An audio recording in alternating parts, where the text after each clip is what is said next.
శ్రీకృష్ణుడికి ఒకే బిరుదు 4 సార్లు వచ్చింది. ఒకే బిరుదు ఇన్నిసార్లు పొందినవాడు ఎవడో ఉండడు. కానీ మొదటిసారిగా వరాహావతారంలో భూమిని పైకెత్తాడు ఆయన.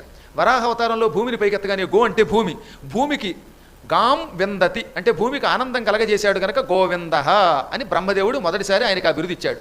అంటే ఎప్పుడో వరాహావతారంలో గోవింద శబ్దం వచ్చింది. మళ్ళీ రెండోసారి ఎప్పుడు వచ్చింది ఆయనకి? రెండోసారి ఇంద్రియాలను అదుపులో పెట్టి హృషికేశుడు అనే పేరుతో, ఋషభుడు అనే పేరుతో తపస్సు చేశాడు.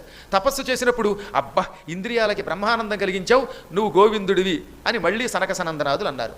మళ్ళీ మూడవసారి ఈ సురభి పాలసముద్రం చిలుగుతున్నప్పుడు పుట్టితే అప్పుడు దానిని మళ్ళీ దేవతలకు అందజేస్తే అప్పుడు కూడా నారదాదులంతా కలిసి గోవింద అన్నారు. ఇప్పుడు 4వసారి కృష్ణావతారంలో ఇంద్రుడు మళ్ళీ గోవుల్ని రక్షించావు, గోపాలకుల్ని రక్షించావు, గోవర్ధన పర్వతాన్ని పైకెత్తావు, కాబట్టి నీకు తిరిగి గోవింద బిరుదే ఇస్తున్నాను, ఈ రోజు నుంచి గోవిందుడు అనే పేరు మరలా సార్థకమవుగాక అన్నారు.